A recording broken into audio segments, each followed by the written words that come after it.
মোহালিতে চমক শিবম দুবের। অস্ট্রেলিয়ার বিরুদ্ধে 5 ম্যাচের টি-20 সিরিজে স্কোয়াডে ছিলেন, এক ম্যাচেও সুযোগ পাননি। দক্ষিণ আফ্রিকা সফরে স্কোয়াডেই জায়গা হয়নি। আফগানিস্তানের বিরুদ্ধে সুযোগ ব্যাটে বলে দারুণভাবে কাজে লাগালেন। সাদা বলের ক্রিকেটে প্রথমবার দ্বিপাক্ষিক সিরিজ খেলছে ভারত আফগানিস্তান। ব্যাটিংয়ে মরিয়া লড়াই দেখা গেল 39 বছরের মোহাম্মদ নবী, রহমানুল্লাহ গুরবাজ, ইব্রাহিম জাদরান, আজমতুল্লাহ ওমরজাইয়েরা ভালো শুরু করলেও বড় রান করতে ব্যর্থ।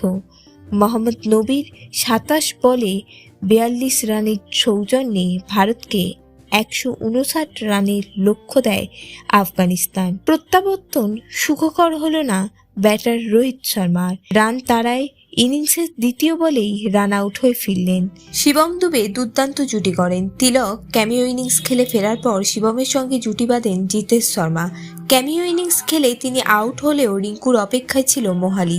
বল হাতে যেমন নজর কেড়েছেন, তেমনি ব্যাট হাতেও অনবদ্য শিবম দুবে। 40 বলে অপরাজিত 60 রানের ইনিংস শিবম দুবের। রিঙ্কু মাত্র 9 বলে 16 রান করেন।